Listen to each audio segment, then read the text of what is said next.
Bismillahirrahmanirrahim. Assalamualaikum warahmatullahi wabarakatuh.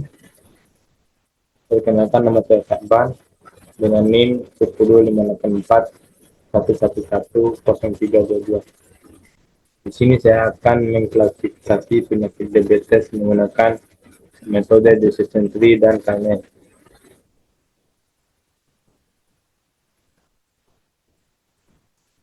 Pendahuluan.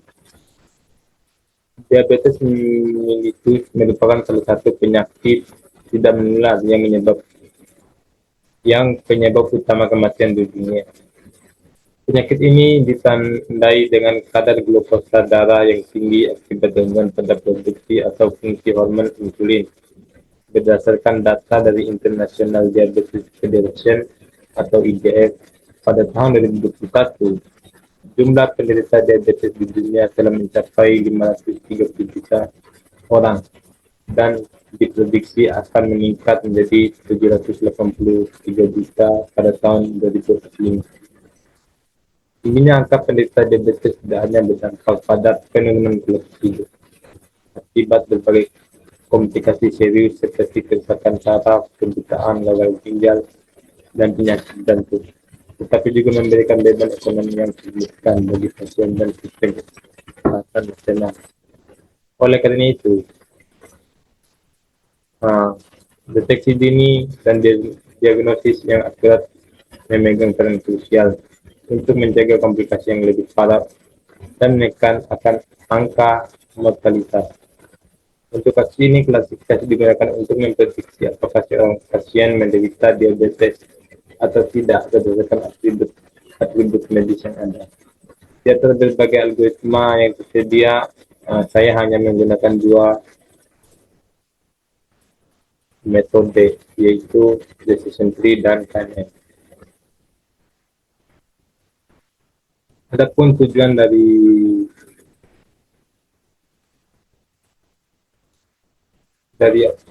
laporan yang saya buat itu membangun model klasifikasi penyakit diabetes menggunakan algoritma decision tree dan KNN.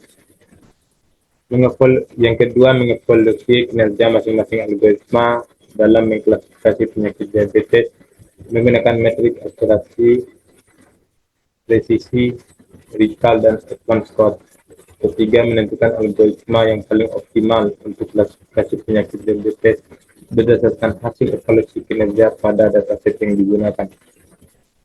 Dan untuk ruang lingkup, yang pertama dataset. Penelitian ini menggunakan data sebanyak 50 baris pertama dari 5 Indian Diabetes Database. Dataset ini berfokus demografis yang spesifik, yaitu wanita dari suku Indian Bima berusia minimal 21 tahun. Dan untuk algoritma yang digunakan decision tree dan KNN, kemudian evaluasi kinerja model diikut dan dianalisis berdasarkan metrik akurasi, presisi, recall, dan advance yang dihitung dari confusion matrix. Selanjutnya untuk datasetnya pada bagian metode,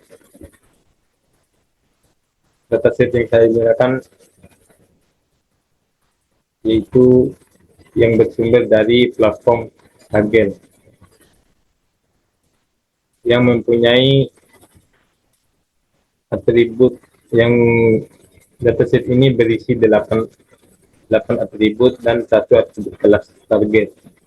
Dan untuk perincian atributnya sudah saya buat di sini.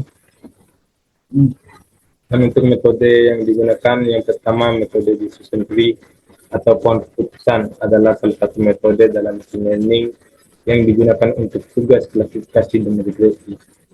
Metode ini memodelkan data dalam struktur seperti pohon, di mana setiap simpul internal mempresentasikan tes pada sebuah atribut. Setiap cabang mempresentasikan hasil dari tes tersebut, dan setiap simpul daun mempresentasikan label kelas atau nilai prediksi. Ini untuk proses pembentukan pohon itu menggunakan information gain, dan ini untuk rumus dari information gain. Kemudian gini include, ini untuk rumusnya ada, dan ini untuk beberapa algoritma yang digunakan untuk membangun keputusan yang masing-masing mempunyai karakteristiknya tersendiri. Di sini saya memasukkan 3 algoritma.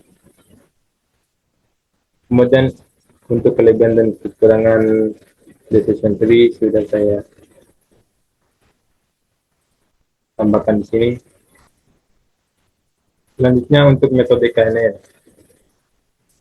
Metode ini adalah salah satu algoritma machine learning yang paling sederhana dan intuitif.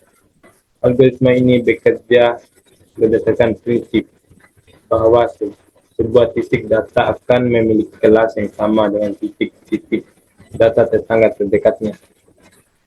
KNN dapat digunakan untuk tugas klasifikasi dan regresi. Ide dasarnya adalah untuk mengklasifikasi data baru.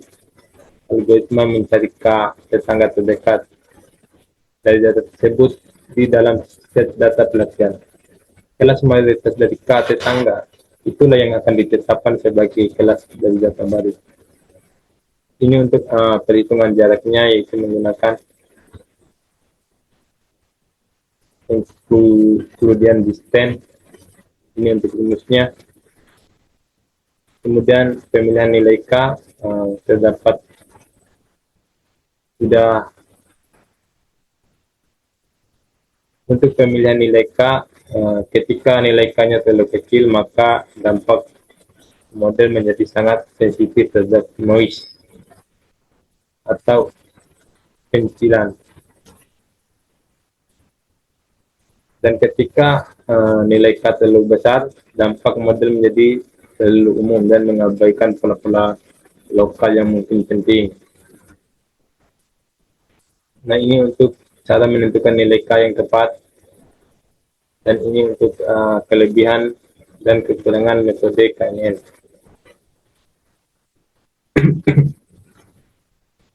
Kemudian pada pengujian dilakukan pemrosesan data untuk menangani nilai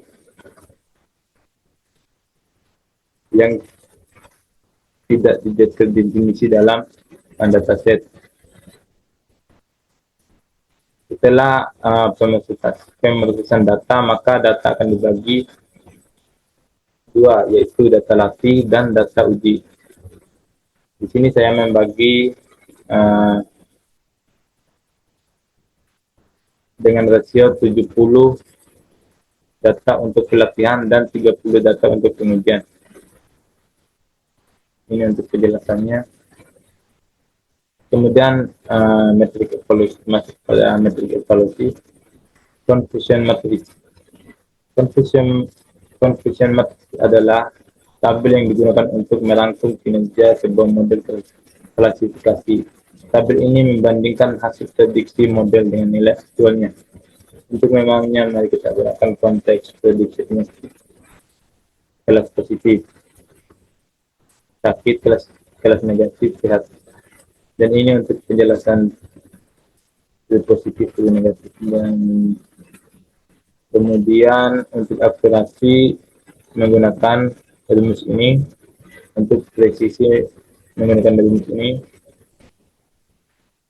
untuk rekam menggunakan rumus ini, untuk F1 score menggunakan rumus ini. Kemudian masuk pada bab 3, yaitu pembahasan dan hasil. Yang pertama yaitu hasil kinerja dari model decision tree. Untuk confusion matrix dari decision tree, yaitu aktualnya 86, aktual untuk yang tidak diabetes 68, aktual yang diprediksi diabetes 24,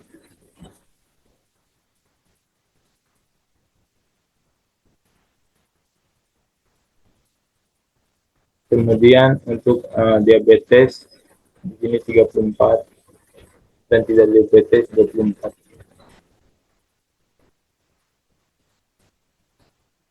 Ini untuk penjelasannya. Dan untuk perhitungan manual dari decision tree yaitu berdasarkan rumus yang ada pada bab 2 tadi. Jadi maka nilai akurasinya akan didapatkan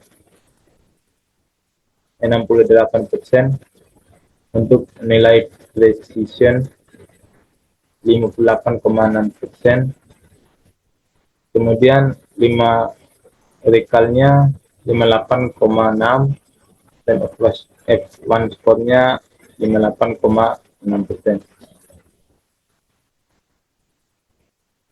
Di sini saya menambahkan kali 100 supaya angkanya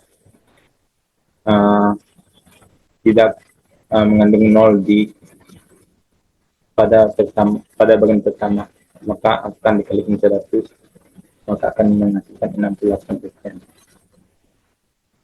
Kemudian untuk hasil kinerja dari model KNN, dan ini untuk confusion matrix dari KNN. Confusion matrix ini berdasarkan dari gambar yang ada di bawah sini.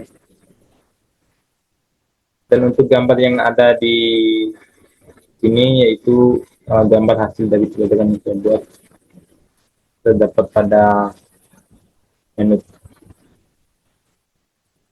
lampiran. Selanjutnya untuk perhitungan manual dari KNN sama seperti pada decision tree, akan tetapi nilai TP, nilai TN dan sebagainya ini berbeda karena mengikuti yang ada pada gambar. Maka akan diperoleh untuk akurasi metode KNN yaitu 76,7%, untuk precisionnya 79,5%, untuk recalnya 53,4%, untuk F1 skornya 63,9%.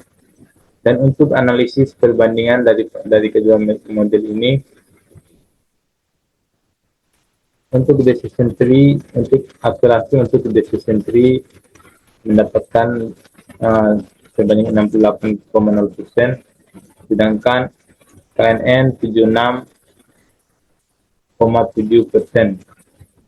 Maka untuk akurasi lebih dominan ke KNN. Untuk presisi 58,6 untuk decision tree, dan KNN 79,5%. Maka di bagian presisi lebih dominan KNN.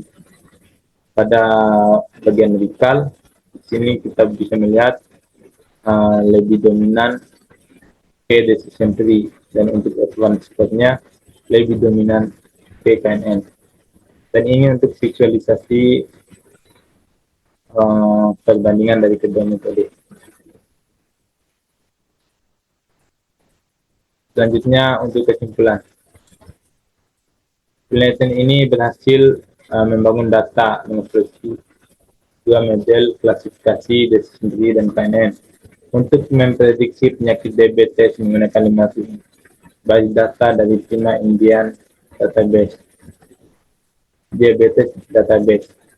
Proses ini melibatkan pemrosesan data, termasuk imputasi median untuk nilai yang hilang dan normalisasi khususnya untuk KNN.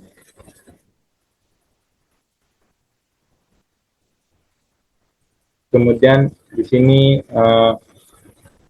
model KNN menunjukkan kinerja yang lebih unggul secara keseluruhan dibandingkan decision tree pada dataset ini. KNN mencapai akurasi 76,7%, presisi 79,5%, dan F1 score 63,9%. Sebaliknya, decision tree mencatatkan akurasinya 68,0%, presisi 58,6%, dan F1 score 58,6%. Meskipun decision tree memiliki nilai recall yang sedikit lebih tinggi, keunggulan signifikan KKN pada metrik akurasi, presisi, dan F1 score menjadikannya algoritma yang lebih optimal untuk studi kasus ini.